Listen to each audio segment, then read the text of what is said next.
ইন্নাল ইনসানা লাফি খুসর, নিশ্চয়ই মানুষ বিপদের মধ্যে আছে। কিসের মধ্যে? বিপদের মধ্যে আছে। এখানে মানুষ এক বছর দেওয়ার অর্থ কি? আপনারা যারা ইংরেজি বুঝেন তারা বুঝবেন, ইংরেজি গ্রামার যারা বুঝেন তারা বুঝবেন।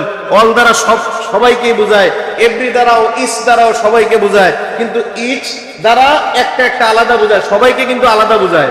আর অল দ্বারা সবাইকে একসাথে বোঝায়। তো এখানে আল্লাহ ইনসান একত্রে একসাথে বহু বছর না বুঝাইয়া এক বছর বুঝাইলেন। কারণ কি? কারণ হচ্ছে পৃথিবীর প্রত্যেকটা মানুষকে আল্লাহ আলাদাভাবে সৃষ্টি করছেন। আবার আলাদা ধর্মে প্রত্যেকটা মানুষ আছে না নাই? ভিন্ন ধর্ম আছে না নাই? আছে। তো এখন আল্লাহ বুঝাতে চাইলেন, বান্দা তোমার অবস্থানে তুমি, আরেকজনের অবস্থানে আরেকজন, সবাই বিপদের মধ্যে আছো যদি সাইডটা কোয়ালিটি না থাকে। আমি মুসলমানের সন্তান, এই জন্য যে আমি বিপদ মুক্ত না, এই সুযোগ নাই। আল্লাহ পরের আয়াতে নোট দিয়ে দিলেন, শর্ত দিয়ে দিলেন, সাইটটা কোয়ালিটি। তুমি যেমন মুসলমানের সন্তান, তোমার জন্য যোগ্যতা সাইটটা, আরেকজন অমুসলিম, হিন্দু কিংবা বৌদ্ধ বা খ্রিস্টান অথবা উপজাতি, মারমা খাসিয়া লারমা যাই বলেন না কেন আপনি, সে যেই ধর্মের অনুসারী হোক না কেন, যতক্ষণ পর্যন্ত সাইটটা শর্ত তার ভিতর না থাকবে, হোক মুসলিমের সন্তান অথবা অমুসলিমের সন্তান, সে বিপদের মধ্যে আছেই আছে।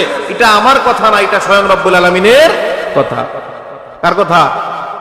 আল্লাহ রাব্বুল আলামিনের কথা। এই জন্য আল্লাহ বললেন ইন্নাল ইনসান, আল্লাহ গ্যারান্টি দিলেন, ইন্নাল ইনসানা লাফি খুসর, নিশ্চয়ই মানুষ বিপদের মধ্যে আছে।